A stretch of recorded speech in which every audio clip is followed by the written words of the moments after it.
Omi, en quelques mots, c'est la première marque alimentaire en agriculture régénérative qui fait donc de l'alimentation une solution face aux enjeux climatiques et sociaux. En tant que marque alimentaire, on adresse l'amont agricole, donc on s'intéresse à la façon dont on produit et on accompagne la transition agricole. Et on s'intéresse à l'aval, c'est-à-dire qu'on accompagne les consommateurs pour manger différemment, manger mieux, et on le fait avec un service qui doit rendre facile en fait le mieux consommer.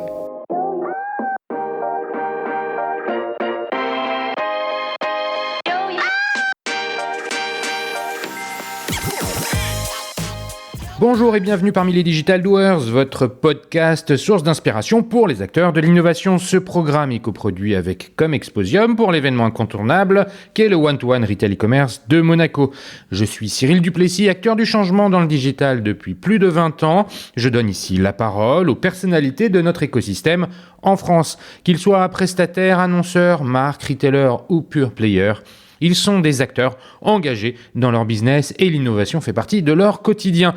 Source intarissable d'inspiration, je vous propose une conversation dynamique et sincère pour vous donner accès à leur retour d'expérience, leur vision et leur analyse sur les tendances et les perspectives marché. Depuis juillet 2019, les Digital Doers rassemblent des témoignages uniques et de grande qualité directement accessibles ici même, mais aussi sur les chaînes partenaires. En effet, je produis et anime des chaînes de podcast pour compte de tiers, c'est-à-dire pour des prestataires de services, du retail et du e-commerce. Le concept est simple, inviter un prospect à venir discuter de votre problématique avec un expert maison dans une conversation tripartite. Vous êtes intéressé? N'hésitez pas à me contacter directement sur le site lesdigitaldoers.com ou via LinkedIn. En attendant, je vous souhaite une bonne écoute, toujours sans coupure. Conjuguons e-commerce avec durabilité, RSE, environnement, impact et protection de la planète. Oui, c'est un défi énorme et je vous propose d'entrer dans le dur avec un exemple très concret. Nous allons parler d'alimentation, d'agriculture régénérative, d'impact carbone ou encore de réduction des emballages et bien sûr de vente en ligne. Dans cet épisode, j'ai le grand plaisir de recevoir Joséphine Bournonville, cofondatrice, CEO et Chief Impact Officer d'Omi et compagnie, Omi, O-M-I-E. Vous connaissez déjà. En effet, en juillet 2021, dans l'épisode 118, j'ai reçu un autre cofondateur de l'entreprise, Christian Georges. Nous étions pas très loin après le lancement et mon invité était venu présenter cette DNVB. 2 ans après et 15 millions d'euros supplémentaires levés, je vous propose de faire un point de passage. Mais petit rappel tout de même, certifié Bicorp, Omi est une entreprise à impact. C'est la première marque d'épicerie en agriculture régénérative. Elle propose une gamme de produits alimentaires 100% transparents dans leur prix et leur fabrication. Et elle rémunère dignement les producteurs et ceux qui les transforment. Son ambition, remettre à plat la répartition de valeur et favoriser l'émergence massive d'une agriculture durable. Comme d'habitude, dans un premier temps, nous allons nous intéresser au marché, celui de l'alimentation. Les habitudes des consommateurs changent, mais en cette période d'inflation, la question de la sensibilité au prix se pose et derrière elle, celle de l'arbitrage dans l'achat des produits alimentaires. Nous poursuivrons sur l'histoire d'Omi et le chemin parcouru depuis son lancement, début 2021. L'idée de comprendre comment cette entreprise à impact porte ses convictions pour adresser son marché.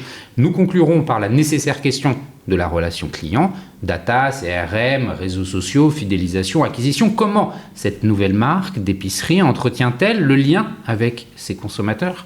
Mais avant de commencer, Joséphine, pourrais-tu te présenter en quelques mots? Oui, bonjour. Donc je suis Joséphine, j'ai 35 ans. Avant Omi, donc j'ai cofondé, comme tu l'as mentionné, j'ai une carrière d'à peu près 10 ans dans l'investissement et dans l'impact. J'ai commencé comme investisseur dans les secteurs de l'environnement. T'as un profil ingénieur, marketing, commercial, c'est quoi tes types d'études que tu as fait? Assez généraliste, donc je fais Sciences Po, donc cursus assez généraliste avec une spécialisation sur l'Asie mes 2 premières années. J'ai passé 1 an en Inde ensuite dans le cadre de mes études. Et puis j'ai fait un master finance et stratégie à Sciences Po. Ok. Voilà. Et donc après, directement, je suis allée en fonds d'investissement.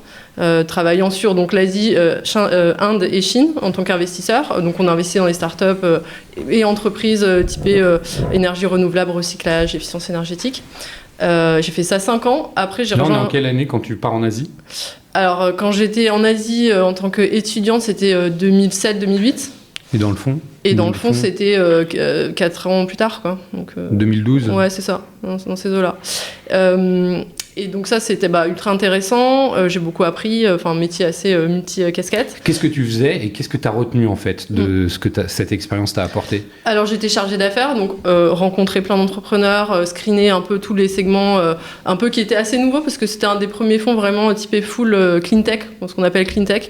Donc avec cette idée de faire du cross-border, donc trouver des technologies typées environnementales pour aller les amener en Asie ou directement investir dans des sociétés en Asie qui étaient sur ce segment-là. Clean tech, c'est quoi? Clean technology, donc efficience énergétique, recyclage, énergie renouvelable. Okay. Vraiment, voilà. Et il y avait déjà une première vague de clean tech, c'était un peu la deuxième, mais c'était quand même le temps où on s'intéressait à ce secteur-là en se disant c'est quand même un truc intéressant, quoi. Voilà, donc ça c'était cette première expérience. Et après j'ai rejoint le groupe Roulier, qui est un groupe agroalimentaire, donc familial. Bretagne. En Bretagne, voilà. Saint-Malo. Saint-Malo, exactement. Ouais. Présent dans près 50 pays, et donc leader en Europe sur les segments engrais et un peu d'agroalimentaire. Et moi, là, j'étais responsable croissance externe, donc tout ce qui était partenariat, acquisition d'entreprises. Donc, je travaillais avec les directeurs pays pour les aider à accélérer sur leur marché, soit en rachetant des entreprises, soit en faisant des partenariats. Donc toujours plutôt dans la dimension financière, M&A. Ouais. Oui, strat M&A, voilà, donc étudier un marché, typiquement les États-Unis, on était déjà présent en tant qu'entreprise, mais on voulait accélérer, regarder avec qui on pourrait faire quelque chose, qui est-ce qu'on pourrait racheter, et puis faire les deals, tout simplement racheter des entreprises, quoi. Tu es resté de quelle année à quelle année chez Roulier? Alors, il faudrait que je recalcule. Moi, j'ai fait 2 ans et demi, après avoir fait 5 ans dans le fond, donc je sais plus c'était quoi en année. Mais, T'es vers 2018 Ouais, c'est ça, 2018-2019. Ouais, exactement. Tu retiens quoi de ces expériences? Qu'est-ce que tu as appris qui va aujourd'hui te servir encore Alors Roulier est très intéressant parce que c'est un modèle donc, de vente en direct d'engrais avec des équipes commerciales sur le terrain qui vont en gros rencontrer tous les jours des agriculteurs. Donc déjà une connaissance du marché de l'agriculture, comment on produit aux États-Unis, donc aux États-Unis, en Afrique du Sud aussi où je suis pas mal allée, et en Europe. C'est quoi les différences entre ces segments-là? Comment est organisée la chaîne de valeur en fait de l'agriculture? Comment on vend à un agriculteur des produits, donc à travers des coopératives ou en direct, le côté un peu, il faut avoir des agents technico-commerciaux sur le terrain, comment on présente ces choses-là. Donc cette connaissance-là un petit peu terrain, des différents types d'agriculture et de ce qui se passait, qui commençait à se passer aussi en termes d'évolution sur les pratiques agricoles et de questionnement. En plus, quand tu es une entreprise qui vend des engrais, donc qui n'est pas forcément typée écolo de base, mais qui commence à avoir des réflexions parce que poussée quand même par des pressions. C'est donc très chimique, les engrais. Là, c'est un chimiste alors, Roulier? Oui, alors c'est différent, c'est pas comme les pesticides. Engrais, c'est par exemple donc NPK, le nitrogène par exemple, c'est des composants qu'il y a naturellement dans les sols, mais en fait le modèle d'agriculture justement qu'on essaie de transformer chez OMI, modèle intensif, il est dépendant des engrais parce que en fait comme on veut produire plus, il faut alimenter plus la terre, plus que ce qu'elle a naturellement dans ses sols.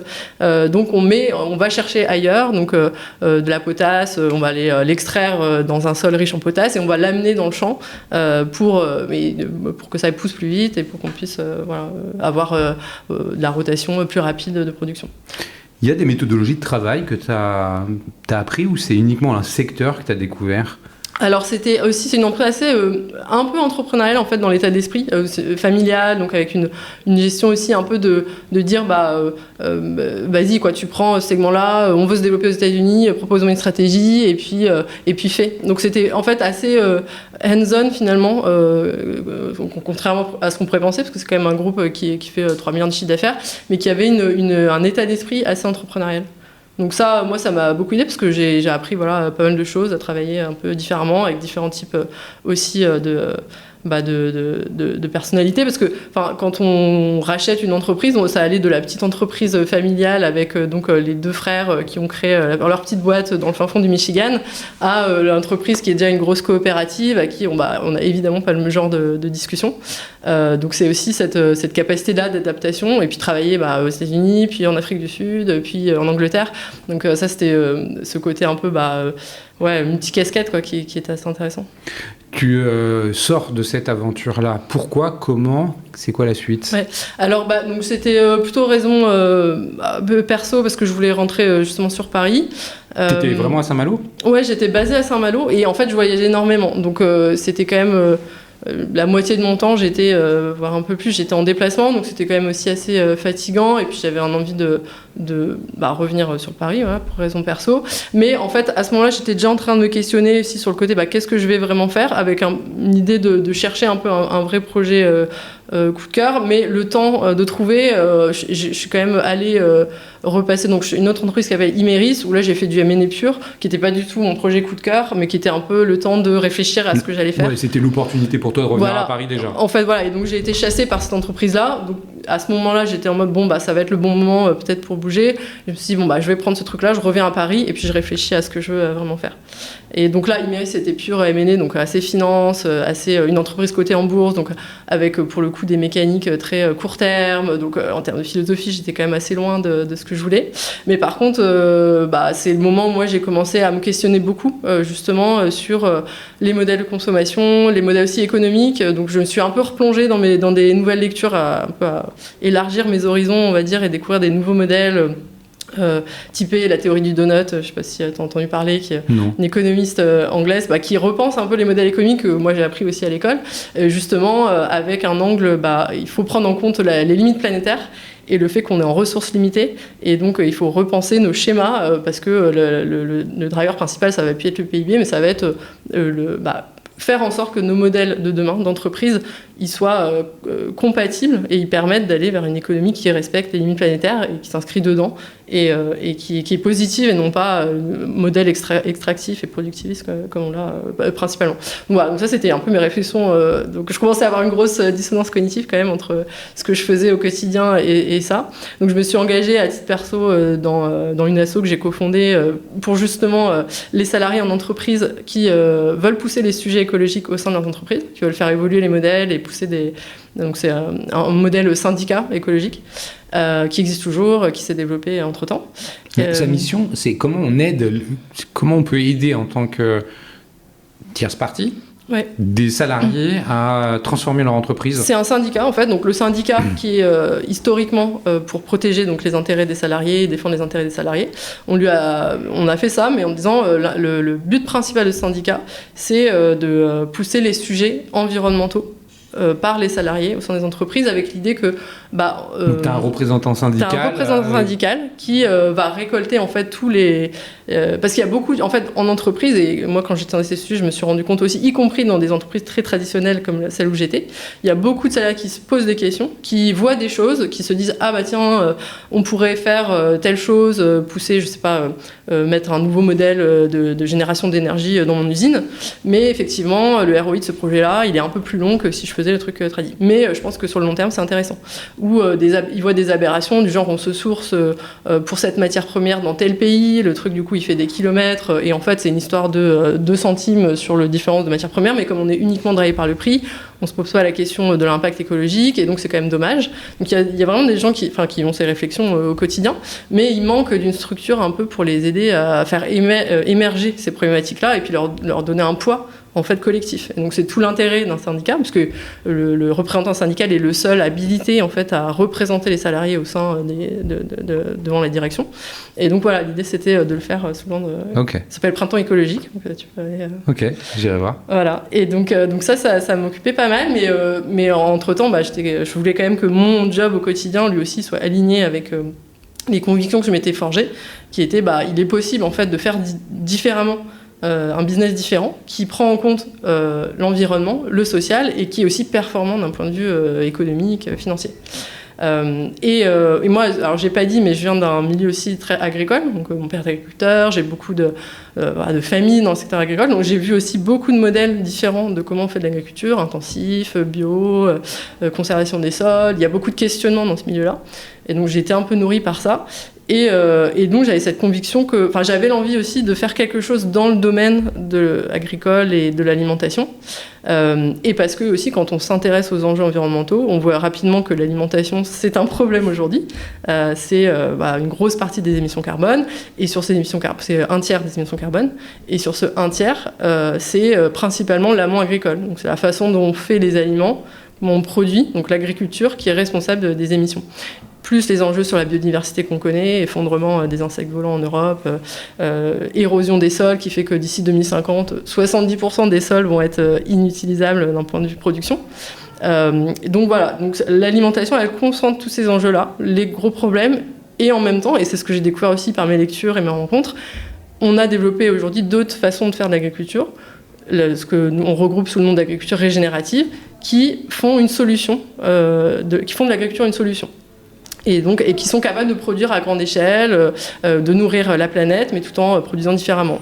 Donc exit la façon industrielle qu'on a de produire, qui étaient justement les modèles que je voyais plutôt chez Roulier. Donc pour moi, ça a été un peu le déclic de me dire waouh, c'est quand même, on a là une solution à portée de main, ultra intéressante, et donc il faut l'amener, il faut lui trouver une voie Enfin, j'ai envie de travailler là-dedans. Voilà, c'était mon point de départ. Et puis après, j'ai rencontré mes associés, et c'est comme ça. Comment ça s'est fait ces rencontres?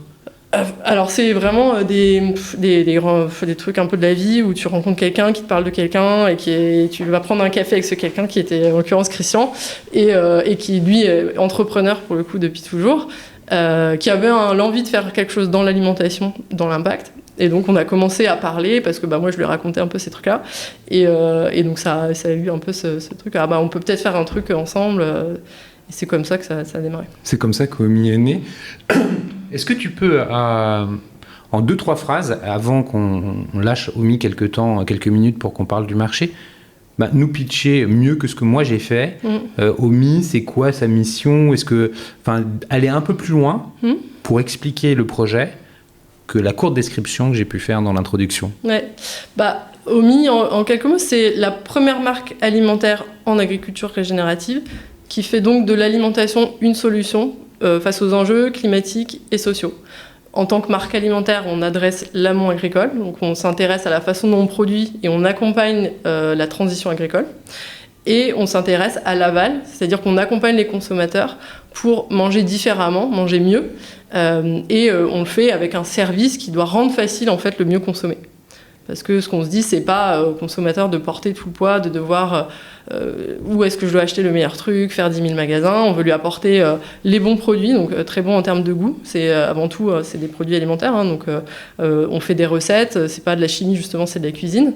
On les amène avec un service de qualité aux consommateurs. Donc en ligne, au démarrage, on s'est créé comme une entreprise en ligne, donc t'achètes sur notre site ou l'application. Et aujourd'hui, on est aussi distribué en magasin pour justement être le plus accessible possible à tous nos consommateurs. Et c'est une marque en fait qui se veut marque repère dans un monde où c'est ultra compliqué, il faut scanner tous les produits pour savoir est-ce que c'est bien fait, t'as des dilemmes tous les jours entre est-ce que j'achète ce truc-là qui est bio mais sous plastique et qui vient de je sais pas où, ou cette marque-là qui a l'air sympa mais quand même le prix je comprends pas. Enfin, voilà. Donc on essaie de résoudre ces dilemmes de tous les jours du consommateur avec une marque horizontale qui couvre tous les besoins. Un besoin, un produit, il n'y a pas 10 000 différentes variations pour un besoin, mais quand même avec une idée un peu de goût, d'originalité. Et voilà, simplicité de gamme, tu as tous les besoins, c'est une seule marque qui s'appelle Omi, et on t'apporte toute la transparence sur comment c'est fait, qui gagne quoi sur le prix que tu achètes, ton pot de 3 €, combien gagne le producteur, combien gagne le fabricant, combien gagne Omi. Voilà. Et ça, c'est vrai que sur le site, je vous invite, chers auditeurs, à vous rendre sur le site d'Omi, puisque c'est très bien expliqué. On voit de façon schématique le prix. J'ai en tête, je crois, c'est un bocal, je ne sais plus ce qu'il y a dedans, mais il y a la décomposition et on sait exactement dans le prix payé ce qui revient à l'agriculteur qui a produit les graines de je sais pas quoi, de moutarde qui vont dedans. Voilà. C'est ça. Et donc c'est la meilleure version de chaque produit, d'un point de vue environnement, social et goût. C'est ça la promesse. Ok, merci pour cette précision. On va revenir dessus un peu plus tard. Avant ça, on va parler du marché. Tu as commencé à l'évoquer. C'est la rencontre entre les besoins des consommateurs et la réalité écologique de la production de matières premières pour produire les aliments que vous faites se rencontrer. Moi, je voudrais qu'on parle du marché, de l'alimentation générale, comment tu le vois, et puis qu'on puisse évoquer aussi, et je l'ai commencé à le dire en introduction, les enjeux économiques qui viennent se greffer de façon peut-être plus forte aujourd'hui sur le budget des consommateurs. Comment, toi, tu perçois un peu ce marché ? Est-ce que tu as d'ailleurs des chiffres pour nous ? Est-ce que c'est du bio, c'est pas du bio ? Comment voilà, le marché en général, c'est quoi ? Oui, global, le marché de l'épicerie en France, c'est 35 milliards d'euros. Les produits bio aujourd'hui, c'est une portion en plus un petit peu en décroissance en ce moment, qui est entre 6 et 7% de cette consommation-là. Et les surfaces cultivées, c'est moins de 10% en bio aujourd'hui en France. Et alors, comment on le perçoit ? Je pense qu'il y a eu cet effet, effectivement, Covid, où les sujets environnement sont devenus de plus en plus présents chez les consommateurs et se sont retrouvés, c'est dans leur choix d'alimentation, le côté, est-ce que c'est un bon produit bien fait, sont devenus plus importants. En ce moment, le fait qu'effectivement, il y a beaucoup d'inflation fait que les gens ont perdu du pouvoir d'achat et ça s'est retrouvé, ça pénalise aujourd'hui le secteur bio. Secteur bio qui est traditionnellement plus cher que le traditionnel, je ne sais pas comment le qualifier, mais conventionnel. Le conventionnel, oui, le non bio, quoi. Ouais, alors oui, mais alors ce qui est intéressant, c'est qu'avec l'inflation, elle a été beaucoup plus forte dans les produits justement dits conventionnels que bio, notamment parce que en bio on utilise moins d'intrants chimiques, il y a moins de pétrole aussi pour les machines, etc. Donc il y a eu un peu un rattrapage en fait. Donc l'écart il s'est réduit. Et d'ailleurs sur les légumes, fruits et légumes, des fois, les produits bio étaient même moins chers, sont même moins chers actuellement. Mais ce qui est intéressant et ce qu'il faut comprendre aussi, c'est que la baisse du secteur bio, donc il y a un sujet prix évident avec l'inflation, mais il y a aussi un sujet un peu de défiance. En fait, les consommateurs, quand on regarde un peu les études, la remise en cause du bio, c'est aussi la non-compréhension de cette différence de prix, justement, de la valeur qu'il y a derrière. Et parce qu'en fait, il y a eu aussi des dérives dans le secteur bio, notamment du bio qui vient d'on ne sait pas où, il n'y a pas de transparence sur les origines, et finalement une promesse qui était pas parce que compréhensible. bio, en fait, ça peut être bio cultivé selon des critères bio qui sont dans un pays qui respecte pas les normes sociales. Exactement, et puis il y a tout le trajet pour apporter le produit. Voilà. Oui, c'est ça. Oui, c'est ça. C'est qu'en fait, le bio, c'est un label et c'est une obligation de moyens. Donc, les moyens sont sur les pesticides, la non-utilisation de pesticides. C'est pas une obligation de résultat et ça prend pas le cahier des charges bio. Après, il y a des produits bio qui le prennent en compte. Ça prend pas en d'autres éléments comme biodiversité, le cycle de l'eau, etc. Ce que nous, en fait, chez OMI, on fait via le Planet Score, qui est une notation qui va au-delà du cahier des charges bio et qui prend en compte justement ces aspects biodiversité, climat, etc. Et bien-être animal également. Du coup... Il y a une lecture compliquée des consommateurs de ce qui est le bio, donc cette défiance qui arrive en disant on me dit que c'est bio, mais j'entends dire que ce ne l'est pas. C'est une façon de faire payer plus cher, alors qu'en fait derrière il n'y a pas... Et donc c'est ultra dommageable pour effectivement ceux qui font bien le bio, parce qu'il y a effectivement des acteurs historiques, et la bio historiquement, c'était l'état d'esprit, c'était vraiment avoir une solution environnementale globale, y compris en prenant en compte l'impact sur l'eau, sur le climat, sur la biodiversité, etc. Mais il y a eu ces dérives du bio là, avec un bio industriel qui est effectivement pas celui qu'on a envie de voir. Donc ça c'est... Et ce qu'on voit d'ailleurs, c'est malgré cette défiance-là et la perte de vitesse du bio, il y a une croissance sur les catégories typées sans, donc les sans pesticides, sans ingrédients ultra transformés, sans alcool, sans antibio. Voilà, sans antibio, exactement. Donc ce qui montre en fait qu'il y a chez les consommateurs une inquiétude sur la façon dont c'est produit. Et ça, c'est une tendance de fond. Ça fait, les produits sans, ils ont fait plus 6% au même moment où le bio lui-même descendait de 6%.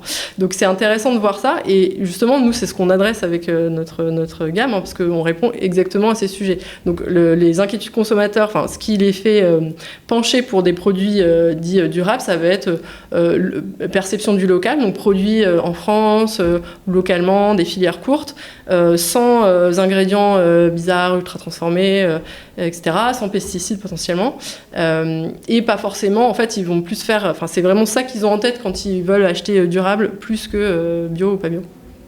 Ok, donc là, les consommateurs continuent d'évoluer. En fait, ils deviennent de plus en plus matures. On ne peut plus leur raconter n'importe quoi. Oui, c'est ça. On doit prouver en fait on doit prouver la valeur en fait qu'il y a derrière le produit, derrière un prix en fait. Et quelque part, quand il y a un doute, ils préfèrent rester sur du conventionnel. Ouais. C'est un peu ça l'histoire. Oui. Le marché de l'alimentaire, c'est l'offre et la demande. Dans l'offre aujourd'hui, globalement, on voit que ça évolue dans le bon sens, selon toi, et puis derrière, la question, c'est celle de la capacité à produire suffisamment pour nourrir la planète. avec des moyens qui sont plus respectueux. Est-ce que c'est possible? Est-ce que c'est quelque chose de tenable? Est-ce qu'on aura l'offre suffisante? Ah oui, alors d'un point de vue offre, il n'y a vraiment pas de problème à avoir. Nous, à notre échelle, évidemment, on a les volumes qu'on a aujourd'hui, mais nous, on sait qu'on peut produire. Il n'y a pas de problème. Mais de façon globale, si demain on devait nourrir l'ensemble de la France, ne serait-ce que l'ensemble de la France, avec que des produits respectueux, selon les critères d'OMI, on en reparlera tout à l'heure en détail, qui respectent la planète, on arriverait? Oui, mais alors pas le jour même, c'est-à-dire il y a une notion de transition, mais évidemment s'il y avait un accompagnement, parce qu'après il y a une question de politique publique, s'il y a un accompagnement des politiques publiques et de modèles de subvention qui aujourd'hui, il y a un modèle, la PAC c'est un modèle de subvention, l'agriculture française est subventionnée, l'agriculture intensive principalement, donc il y a quelques critères écologiques mais qui sont pas du tout au niveau de ce qu'on devrait attendre, mais si tout cet argent-là, qui est quand même une façon de dire quel modèle agricole on veut, aller vers des pratiques dites régénératives ou bio-agroécologiques, alors oui, il n'y aurait aucun problème à produire en quantité suffisante. Tu parles de l'Europe, de la PAC, effectivement, dans le marché, il y a l'offre, la demande et il y a le régulateur. Alors là, est-ce que c'est un régulateur? Je ne sais pas, mais il y a les États qui sont là au travers de l'Europe et au travers des États nationaux, qui viennent influencer la production de denrées alimentaires, tu viens de le préciser. Qu'est-ce qui existe pour favoriser les initiatives respectueuses, plus que la PAC, tu vois puisque tu viens de le dire, la PAC, c'est d'abord l'agriculture intensive. Il y a une prime à la conversion quand on passe en biologie, mais qui est sans doute pas suffisante, parce qu'on voit aujourd'hui, d'ailleurs, il y a quelques phénomènes aussi de déconversion parfois, parce que quand on a des... En fait, c'est tout le système qu'il faut repenser, parce qu'il faudrait aussi un système d'assurance qui soit adapté aussi à potentielle perte de rendement quand on change de pratique, etc. Donc aujourd'hui, on n'y est pas encore.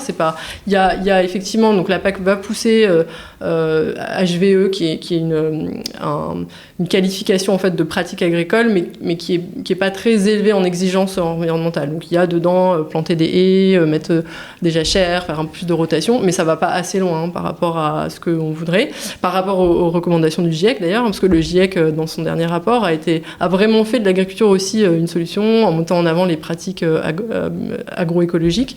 Et donc aujourd'hui on n'y est pas encore du tout au niveau politique publique en France et en Europe. Mais qu'est-ce qui existe? Rien en fait aujourd'hui? Non, il y a ces aides à la conversion bio. Non mais voilà, c'est tout. Non, c'est pas. Donc, et en fait, il n'y a pas de rémunération. On va dire des services écosystémiques que rendent une exploitation qui a des pratiques plus durables. On n'est pas rémunéré pour ça. Donc on est rémunéré aujourd'hui sur l'ingrédient qu'on produit et la quantité qu'on fait, donc une notion de volume, quoi. Ok, d'où la mission aussi d'OMI d'aller directement en contact des producteurs, de voir avec eux comment ils peuvent améliorer leur production. C'est une super transition pour parler d'OMI. Peut-être que pour commencer, on va prendre le début de la chaîne de valeur et aller chez le producteur. Comment ça se passe chez OMI? C'était quoi l'idée originelle de se dire...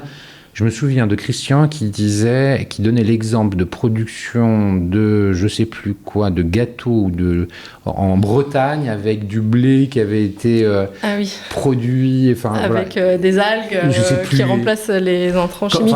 Ce qui est intéressant, pour bien comprendre en fait le concept d'OMI, je pense, c'est d'aller à la base, à la source. Et peut-être commence à nous expliquer un peu le fonctionnement par ça. Oui, c'est intéressant parce que je pense que c'est effectivement une spécificité chez nous. Nous, dès le démarrage, on avait notre première recrue, c'était un ingénieur agro qui est toujours là, donc Thibaut, et qui a maintenant une équipe d'ingénieurs agro, dont le rôle c'est d'aller sur le terrain, donc d'identifier les partenaires, donc les producteurs avec qui on veut travailler, donc producteurs donc, sur tous les ingrédients dont nous on a besoin, et de les accompagner et faire évoluer leurs pratiques agricoles vers le régénératif. Comment on les identifie? Alors, c'est en entrant dans des réseaux aussi. Nous, on travaille beaucoup avec des associations, notamment PADV pour une agriculture du vivant, qui depuis 20 ans est une asso qui accompagne justement la transition bio-agroécologique. Donc, eux, ils ont un réseau aussi. Donc, grâce à elle, vous allez identifier des producteurs, je sais pas, de blé, je ne sais pas de quoi vous avez besoin potentiellement, mais oui, à peu blé, près tout, tous les ingrédients. Et alors ça, c'est la première façon d'entrer en relation. Et la deuxième, c'est à travers nos fabricants. Parce que les fabricants ont eux-mêmes leurs producteurs et leurs fournisseurs, donc agriculteurs. Donc vous êtes mis en relation par un moyen ou un autre. Vous allez rencontrer. On les rencontre, on rencontre absolument tous les producteurs. Et on fait au démarrage un diagnostic agricole, donc pour comprendre où ils en sont dans leur chemin de transition agricole. Et ça, pareil, on se fait accompagner par des experts pour le faire. On utilise notamment l'indice de régénération, qui est la méthode développée par PADV, qui note sur différents aspects. Développé par PADV, donc pour une agriculture du vivant, qui est l'association avec laquelle on travaille, entre autres, et qui a développé cette méthode qui est très complète sur les pratiques agricoles. Donc, justement, qu'est-ce que je fais en termes de couverts végétaux, combien de fois je passe dans les champs, combien de quantité d'intrants chimiques je mets ou je mets pas. C'est assez exhaustif sur les pratiques et ça permet de donner une notation qui permet aussi de comparer d'ailleurs les exploitations les unes avec les autres. Et ça, c'est le point de départ. Et à partir de ce point de départ-là, donc nous, la condition de base pour travailler avec les agris, c'est qu'ils aient envie aussi déjà d'évoluer vers du mieux et qu'ils soient aussi ouverts avec nos pratiques de transparence, parce que c'est aussi fondamental pour nous. Et donc on établit des feuilles de route de progrès, donc sur 1 an, sur 3 ans, et nous on se donne rendez-vous, donc on les visite à minima 2 fois par an pour regarder où ils en sont, et on organise aussi tout un écosystème autour de ça. Parce qu'après l'audit, en fait, il y a des recommandations de changement qui sont préconisées, et vous allez veiller à ce qu'elles soient appliquées. Qu'elles soient appliquées, exactement. Et la tout contrepartie l'intérêt pour l'agriculteur, c'est quoi? Des volumes d'achat? C'est un prix juste? C'est ça, ouais. Donc, alors déjà mise en avant, c'est-à-dire nous, on reconnaît leur travail, on valorise en fait ce travail-là d'agriculture régénérative, et on fait un prix juste. Donc ça, c'est aussi fondamental aussi chez OMI, c'est de s'assurer que avec le prix qu'on paye, c'est suffisant pour vivre dignement de son travail. Comment on fait ça? Alors, c'est assez complexe, et c'est en constante amélioration, parce que, alors déjà de même, des fois, ils n'ont pas une connaissance parfois très précise en fait de leur PNL, de savoir exactement où sont leurs coûts, etc. Donc c'est aussi en s'appuyant sur des groupements. Donc typiquement sur le lait, on l'a travaillé avec un groupement qui fait ça avec un système d'audit. On a regardé les factures, voilà. Donc ça, on essaie de le faire. Et c'est vous qui proposez le prix? Ou comment alors ça c'est fonctionne? une discussion, quoi. C'est une discussion. Voilà, eux ils proposent leur prix, et puis oui, généralement nous, en fait, on veut comprendre. L'enjeu pour nous, c'est de comprendre en fait comment nos prix sont par construction. C'est vraiment comprendre derrière c'est quoi votre structure de coût qui justifie un prix donné. Et après, bien sûr, en prenant en compte quand même le marché, l'évolution du marché, voilà, normalement, quoi. Et sachant que on n'est pas toujours en direct avec Zagri, évidemment, parce que nous, on travaille avec des fabricants, donc nos produits sont transformés au sens où voilà, ils sont cuisinés par des fabricants des usines, donc c'est eux aussi qui achètent leurs matières premières auprès des agris. Sauf que nous, on demande d'avoir cette transparence auprès des fabricants, de savoir combien ils achètent auprès de leurs producteurs. Donc ça, c'est assez... Parce que je comprenne bien. On parlait du producteur. Oui. Le producteur, vous allez lui dire, OK, moi j'ai envie de travailler avec toi, et c'est tel fabricant, c'est-à-dire celui qui va transformer la matière première en un produit fini, que tu vas aller livrer. Oui. Et lui va te l'acheter à tel prix. Ça, c'est un modèle. Et il y a un autre modèle qui consiste à aller voir les fabricants et de leur demander avec qui ils travaillent et vous assurer que leurs fournisseurs ils respectent notre cahier des charges, quoi. Okay. Oui, c'est ça. Et c'est aussi souvent ça que l'autre. Enfin, les deux, parce que on travaille aussi avec des fabricants qui, généralement, sont dans une démarche aussi assez engagée d'un point de vue de ce qu'ils font et comment ils achètent. Et là, il y en a suffisamment en nombre, en capacité sur le territoire français? Ah oui, mais oui. En France, on a énormément d'entreprises de taille intermédiaire qui sont des fabricants. On a un réseau de fabricants qui est vraiment très important en France. Autant la partie distribution est très concentrée, autant la partie production, elle est plus éclatée. Les fabricants, de la même façon que pour les producteurs, vous allez les rencontrer, vous négociez un prix juste avec eux aussi? Oui, bien sûr. Donc il y a une notion de prix juste. Donc c'est évidemment nous la différence, c'est qu'on a plusieurs cycles tarifaires par an. C'est-à-dire que, en fait, en fonction de l'évolution des matières premières, on leur permet de rediscuter des prix. Ça peut être à la hausse comme à la baisse. Et après, comme ça nous permet nous d'expliquer aussi et de repasser ces baisses au conso. J'imagine qu'il y a plutôt des hausses que des baisses, non? Ouais, alors il y a des baisses aussi. Là, on en a eu quelques-unes au dernier cycle tarifaire. Donc c'est quand même dans les deux sens. Donc c'est ça qui est intéressant parce que c'est évidemment c'est le producteur, vous les contrôler, enfin il y a un cahier des charges qui est partagé avec l'aide d'experts. Comment ça fonctionne avec les fabricants? C'est pareil? C'est la même méthodologie? Oui, c'est pareil. On a un cahier des charges et on a une charte d'engagement initiale. Donc tout le monde, tous ceux à qui on décide de travailler signent cette charte. C'est un engagement moral initial de bien faire. Et puis après, c'est un cahier des charges de production et nous de sourcing, de traçabilité surtout. Donc de savoir d'où vient chacun des ingrédients qu'ils mettent et que nous, on puisse justement aller vérifier la filière derrière pour s'assurer qu'elle répond à notre cahier des charges. Dans les produits OMI que vous vendez, toutes les matières premières ne peuvent pas être présentes sur le territoire français. Je pense par exemple au chocolat, au cacao. Il n'y en a pas sur le territoire français, il doit en exister d'autres. Oui. Comment vous faites pour vous sourcer et comment vous faites pour contrôler plus loin du territoire français finalement les producteurs étrangers. Qu'on dit, tout ce qui est exotique. Nous, on a fait le choix dès le départ de s'appuyer sur des réseaux existants, donc des acteurs qui font du commerce équitable depuis toujours, parce qu'effectivement, on n'a pas les capacités d'aller sur place, que ce soit épices, chocolat. Donc, on s'appuie sur, pour le coup, la certification commerce équitable et très souvent bio, d'ailleurs, parce que ça apporte aussi cette certification-là. Et c'est notamment avec AgroSourcing, donc, qui fait ça depuis 30 ans, qui a développé des filières locales et qui a un partenaire de confiance pour nous, dont on sait que le niveau d'exigence est similaire au nôtre. Ok.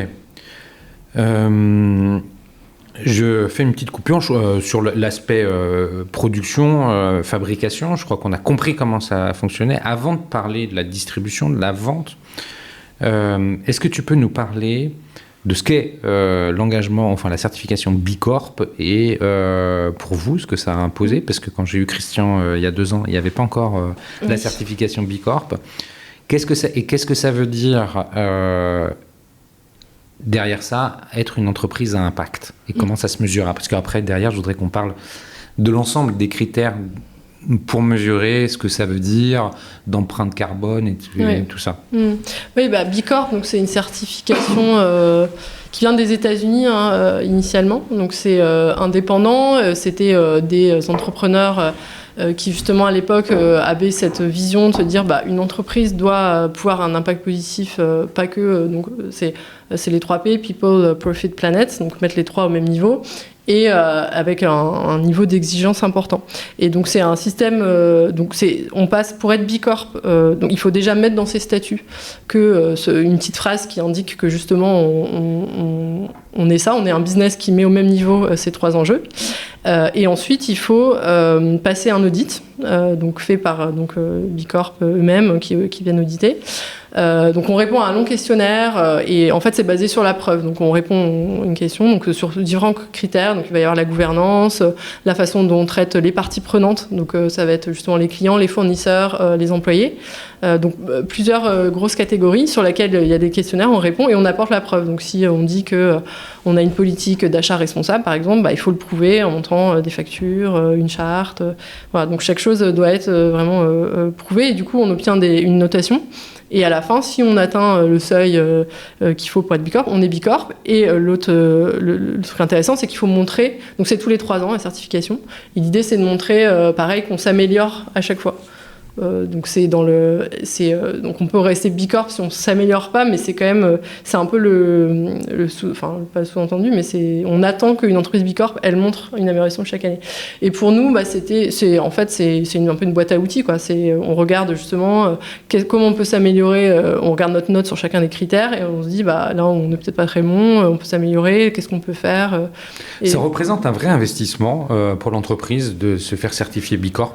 Je pense que ça dépend pas que financier. Oui, de temps. C'est sûr que c'est du temps. Et alors, dans une entreprise comme nous, qui est encore une petite entreprise, et surtout qui avait un peu... Donne-nous des notions de taille de l'entreprise. Juste pour quand tu dis... nous, tu vois, donc la première année, full opération l'année dernière, on a fait 1,2 million de chiffre d'affaires, on va faire plus du double cette année. Donc ça reste... Et on avait 20 personnes l'année dernière, on est un peu plus de 40 maintenant. Merci. Voilà, donc ça, taille d'entreprise. Et donc c'est surtout nous on a une culture en fait depuis le début, comme on a cette culture de transparence et de traçabilité, on reporte, en fait, on a des informations, beaucoup de data surtout. Et donc pour nous, c'était pas très dur de montrer qu'on fait ceci, cela, parce que naturellement, on a tendance à consigner beaucoup ce genre de choses. Et puis, plus tu as d'activité, plus c'est long, quoi, parce que chaque chose demande d'être auditée. Donc je pense qu'une très grosse entreprise qui est pas du tout... Et surtout, oui, voilà, c'est ça. Surtout, nous, on est nativement Bicorp, donc on s'est tout de suite pensé pour être une entreprise à impact. Mais une entreprise qui ne l'est pas du tout et donc qui veut le devenir. Entreprise à impact. L'impact, ça veut dire quoi et comment tu le mesures? Alors, il y a il y a différentes notions sur l'impact. Donc, tu as les sujets environnement, impact sur le climat. Donc là tu as évidemment ton bilan carbone, combien toi, en tant qu'entreprise, tu génères de carbone, mais qui est un prisme, une façon de regarder. Et puis, il y a l'impact du business model. Est-ce que plus tu vends de produits, plus tu as Nous, l'impact positif qu'on mesure, c'est plus on vend de produits, plus on a un impact positif. Pourquoi ? Parce qu'on favorise des pratiques agricoles qui vont stocker du carbone plutôt qu'en émettre, recréer de la biodiversité plutôt que la détruire. Et ça, on le mesure chez nous via le Planet Score. C'est vraiment Planet Score. Ouais, vas-y, détail. Planet Score, c'est une notation environnementale développée par un institut. Qui est universel, enfin je veux dire, c'est quelque chose global. Voilà, donc c'est développé par l'ITAB, qui est un institut indépendant, qui est basé sur, à la base, une méthode ACV, donc analyse du cycle de vie carbone, basée sur la méthode Agribalis, qui est celle de l'ADEME. Et en plus de ça, il rajoute des critères sur biodiversité, bien-être animal, et c'est à l'échelle d'un produit. Donc en fait, à l'échelle d'un produit, pour nous, je sais pas, une sauce tomate, on va regarder sur le Planet Score, va regarder tous les ingrédients. Il va regarder l'ingrédient tomate, l'ingrédient oignon, s'il y a de l'oignon, etc. Et pour chacun, il va mesurer, en fait, sur ces critères-là, donc l'ACV, faire l'impact carbone, plus les sujets biodiversité, climat, etc. Et ça, à la fin, ça donne une note globale, donc ABCD, qui mesure en fait l'impact vraiment, donc pour le coup impact au sens global du produit. Donc le produit qu'on achète, qui est le mieux, qui est noté quelque part, ça veut dire qu'il y a le plus fort impact, il y a un impact régénératif sur la planète. Oui, alors... c'est ça qu'il faut comprendre ou pas ? Oui, alors le Planet Score ne va pas dire régénératif, parce que derrière, on ne sait pas mesurer, par exemple, exactement combien de carbone tu as stocké dans le sol. Par contre, tu sais de façon... Enfin, il y a des méthodes pour le calculer, mais c'est assez complexe et c'est pas fait de façon systématique. Par contre, on sait qu'effectivement, quand tu couvres un sol plutôt que le labourer, en fait, le carbone va rester dans le sol plutôt que d'être émis en atmosphère. Mais tu ne sais pas le mesurer au sens très concret, au sens du bilan carbone, justement. Mais quand tu dis, par exemple, que finalement, plus on vend de produits, plus on répare quelque part, je ne sais pas si c'est le bon mot. Oui, c'est ça, on régénère. On régénère. Ça veut dire que les producteurs qui respectent ça font du bien à la terre.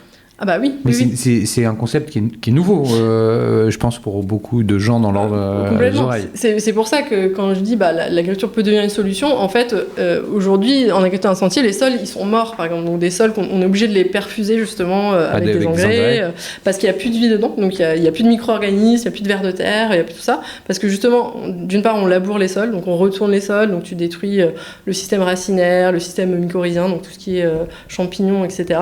Et c'est ces micro-organismes là qui, en dégradant justement les couverts végétaux, permettent d'enfoncer le carbone dans les sols et d'avoir un sol qui est plein de nutriments en fait, qui donc en retour va nourrir les plantes naturellement, etc. Et avec aussi des impacts sur le cycle de l'eau, parce qu'un sol où il y a des racines profondes, il va permettre à l'eau de s'infiltrer dans les sols. Et donc d'avoir, on a beaucoup parlé là des sujets des problèmes d'eau. En fait, c'est aussi parce que on a des méthodes agricoles qui ont rasé les arbres, qui fait qu'il y a plus d'arbres dans les champs, qu'il y a juste une seule culture, que plusieurs mois dans l'année le sol il est découvert, donc il est à nu, et du coup l'eau elle s'écoule dessus, elle n'arrive pas à rentrer en profondeur et aller recharger une nappe phréatique. Donc en fait, c'est vraiment tous ces aspects-là qui, en fonction de la façon dont on fait l'agriculture, soit on a un impact positif parce qu'on favorise ces phénomènes naturels, en fait, on va dans ce sens-là, ou à l'inverse, on empêche ces phénomènes naturels-là d'avoir lieu. Alors, je vais revenir sur la question que je t'ai posée tout à l'heure. Sur un champ d'une même surface, qui est en culture intensive, va produire, je dis n'importe quoi, un rendement de 10. Le passé... je pense que ça prend des années, ça se fait pas ça prend quelques années. Ça se fait pas en un coup. À une agriculture régénérative, au bout de quelques années qu'il faut attendre, on est sur un rendement de combien ? On n'est pas à 10, on est à moins. Tu vas potentiellement baisser les premières années en rendement, mais à terme, tu peux retrouver le même niveau ou quasiment. Parce qu'en fait, mais c'est a priori quand même un peu en dessous. Il n'y a pas de certitude, en fait, pour le coup, il y a des modèles où on voit qu'on arrive... parce qu'en fait, il faut aussi réfléchir d'un modèle où là, l'environnement, il change, donc avec les effets du réchauffement climatique sont vraiment visibles, et donc tu vas avoir de plus en plus de phénomènes extrêmes. Et un champ en régénératif, parce que tu vas avoir différents types de cultures, tu vas mixer de différentes plantes, différentes céréales. Ça veut dire quoi, mixer? C'est-à-dire que tu alternes une année sur l'autre, ou ça veut dire que tu... Oui, alors tu alternes plus rapidement, et puis même des fois au sein d'une même parcelle, tu vas pouvoir mettre 2 types de cultures différentes, voire tu vas mettre par exemple des arbres et en dessous une culture, et donc tu as des interactions aussi en même temps de différentes de plantations. Et donc ça rend les champs plus résilients face à des phénomènes extrêmes, typés sécheresse, typés inondation, typés tout ça, ou typés maladie. Et on sait qu'avec le réchauffement vient plus de maladies aussi, parce que les climats changent, donc il y a de nouveaux types de maladies qui arrivent là où avant on les avait pas. Et donc en fait, c'est vraiment réfléchir en termes de risque et écosystème. C'est pas juste le rendement à un instant T, c'est en fait, si je prends sur plusieurs années et tous mes risques climatiques qui créent ces effets-là, est-ce qu'à la fin, j'ai produit plus ou moins? D'un point de vue économique, parce que c'est lié à ça aussi, je reprends l'exemple de la parcelle en intensif qui produit 10. Au bout de quelques années, on va dire qu'elle arrive à nouveau à produire 10. Les 10 en intensif, je dis n'importe quoi, ça coûte 100 et la PAC en apporte 40. Je ne sais pas quels c'est les... C'est quoi le rapport de l'autre côté? Ça coûte 100 aussi, 120, 80, et quelles sont les aides auxquelles l'agriculteur a le droit? Alors, tu vas avoir si on parle CAPEX, OPEX, tu vas avoir un investissement initial, parce que potentiellement tu vas devoir changer de machine, avoir justement un truc sans labour, c'est une autre machine, etc. Donc tu as un investissement initial, et ça c'est un vrai coût pour les agriculteurs qui justifie que des fois ils n'arrivent pas à passer tout de suite le truc. Par contre, en OPEX, donc en coût opérationnel d'avoir ton exploitation, tu vas baisser tes coûts parce que tu vas faire moins de passages de tracteurs dans les champs, vu que tu laboures pas. Tu vas réduire les intrants chimiques, voire les supprimer à terme. Donc ça, et une grosse partie de l'inflation était justifiée par l'augmentation du prix d'intrants chimiques qui est liée à celle de l'énergie. Et on sait que, a priori, dans les prochaines années, l'énergie va pas diminuer. Donc en fait, en OPEX, tu réduis tes coûts opérationnels. Et une fois que tu as atteint cet équilibre, du coup, tu es repassé sur un modèle où tu arrives à une production qui est la même que ce que tu avais avant, du coup, tu as une meilleure rentabilité économique. Sans compter toutes les externalités positives que ton exploitation a. Bien sûr.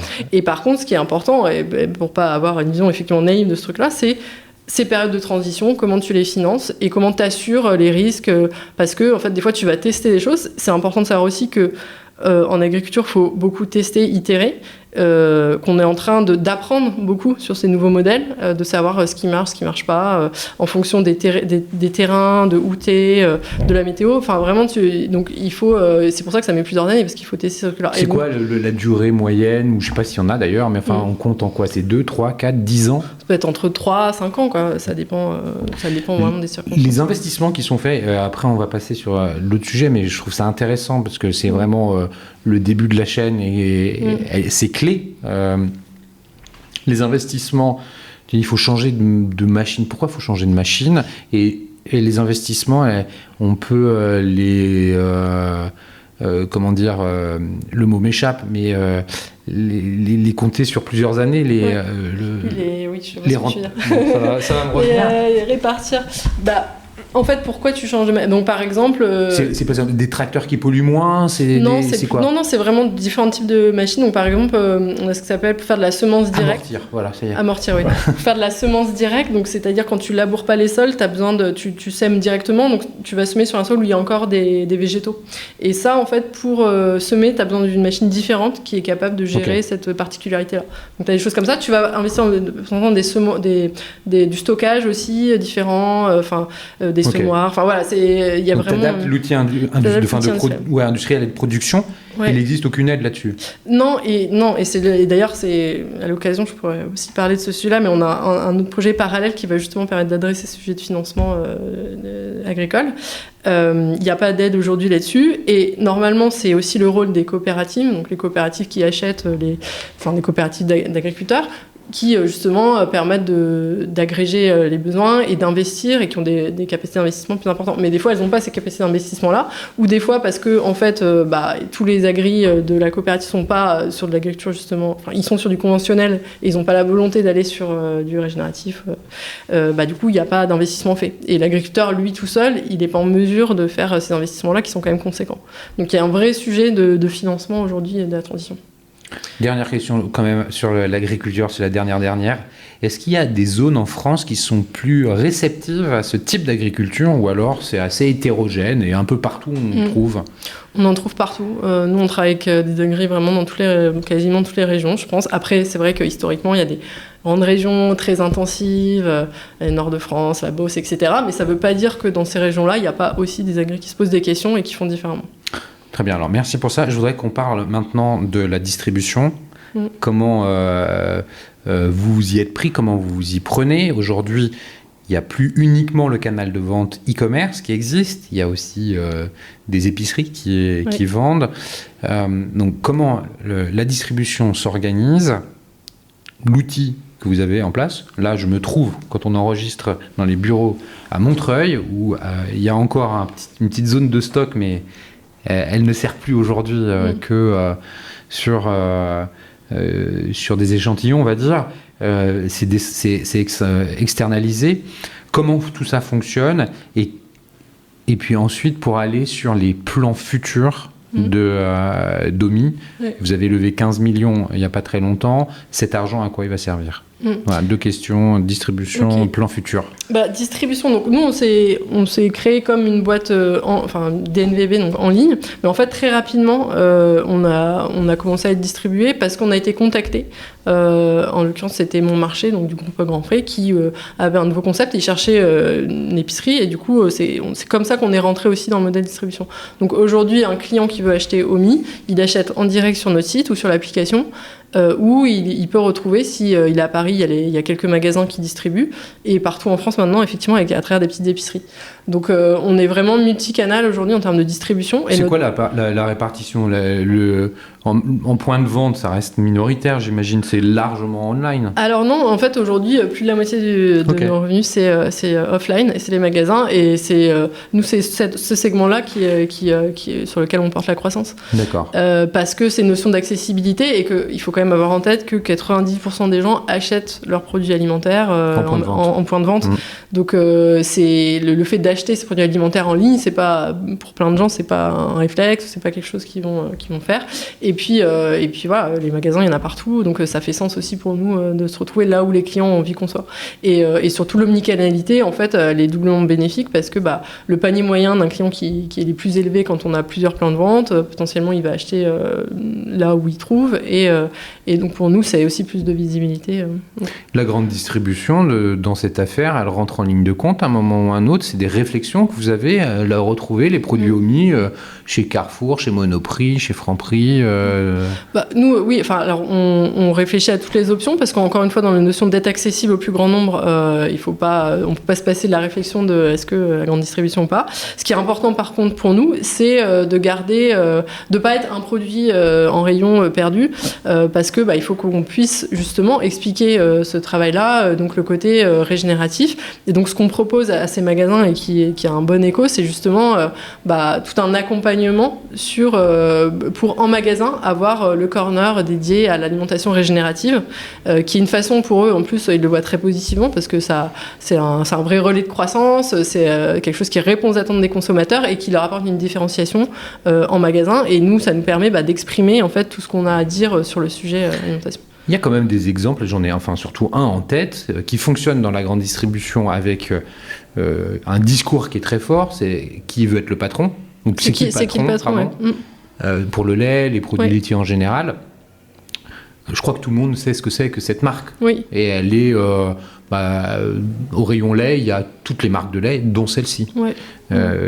Ça, c'est pas quelque chose vers lequel vous avez envie d'aller, en fait. Non, c'est intéressant, c'est qu'Il Patron, on les connaît bien, et ça nous a beaucoup inspiré aussi initialement sur la partie justement construction de prix, en ajoutant nous l'angle vraiment environnement. Donc oui, ils ont réussi quelque chose de formidable, notamment sur le lait, pas sur tous les produits, mais le lait, c'est vrai que ça a super bien marché, de visibilité et de transparence. Et donc en fait, nous, effectivement, c'est un peu la même logique, parce que comme on donne cette transparence-là sur le prix, ça nous permet aussi de trouver, de justifier pourquoi ce prix-là dans les magasins. Et donc on est assez bien, il y a une très bonne réception effectivement de ce message-là auprès des enseignes de distribution. Donc un jour ou l'autre, ça va finir par arriver dans les grandes enseignes de distribution, vos produits. Oui, certainement. En tout cas, pour les clients, ça serait, je pense, une bonne nouvelle. Et aujourd'hui, on est par exemple chez Potager City, donc qui est une enseigne du groupe Carrefour, qui est justement sur les sujets locaux, bons produits.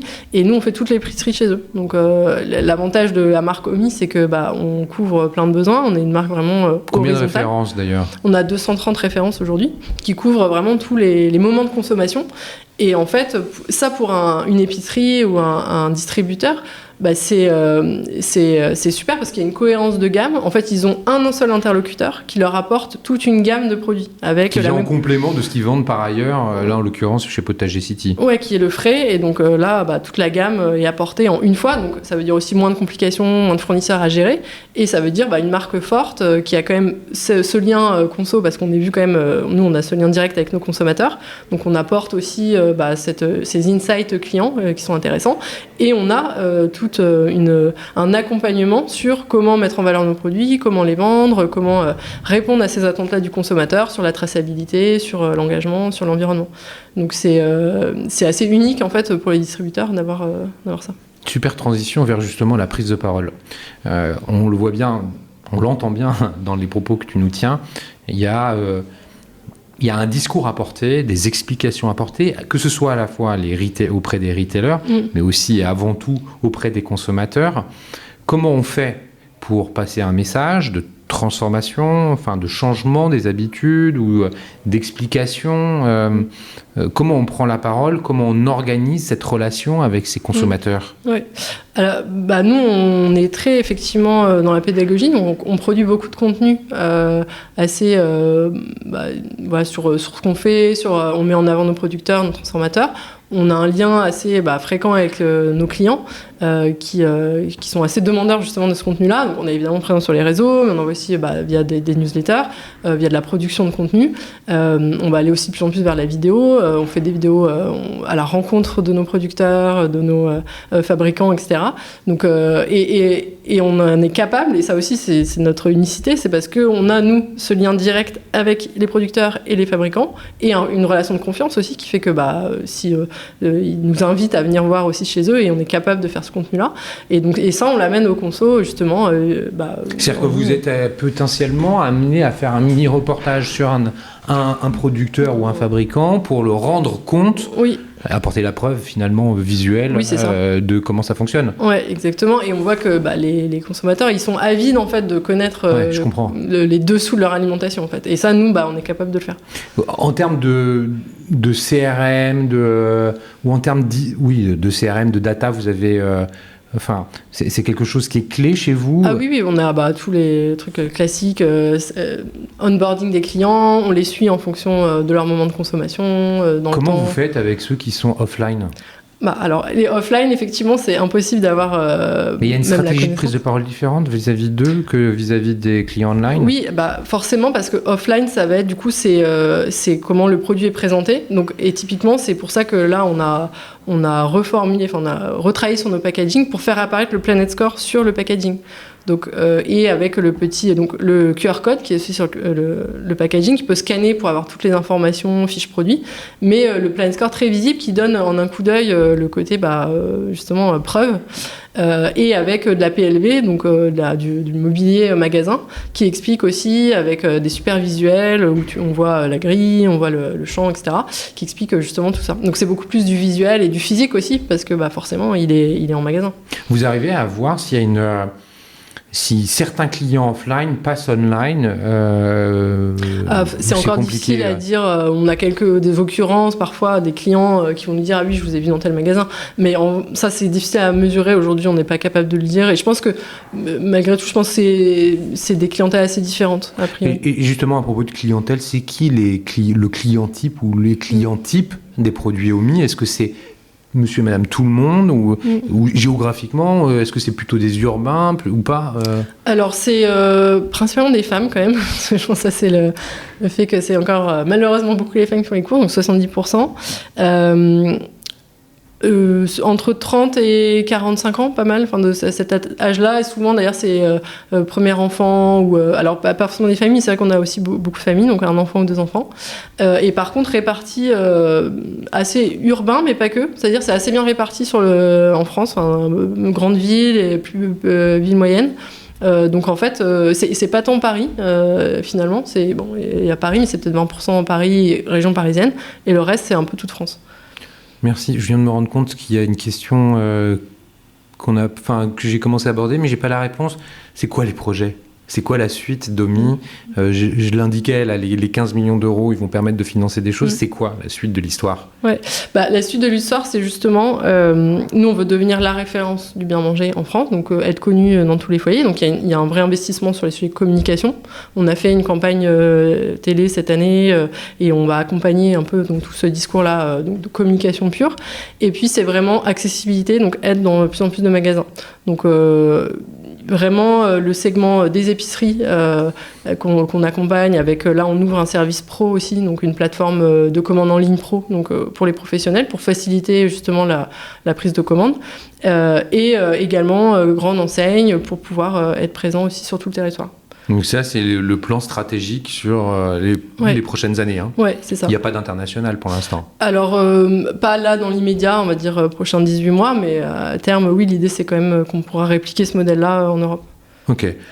Écoute, Joséphine, merci pour toutes ces explications, cette conversation de grande qualité, je pense que comme moi, beaucoup d'auditeurs auront appris des choses durant cet entretien. Si on veut te contacter, c'est LinkedIn le meilleur des moyens ? Ouais, LinkedIn. Ouais. Sinon, vous allez sur Omi, vous tapez Omi dans Google et puis vous arriverez tout de suite sur le site où vous téléchargez l'app. Merci à vous tous qui écoutez. Vous êtes toujours aussi nombreux et merci pour les messages que vous m'envoyez de soutien. Merci à Comexposium avec le one-to-one retail e-commerce de Monaco pour le support apporté à cet épisode. Et puis, je vous dis à très bientôt. Au revoir, Joséphine. Au revoir.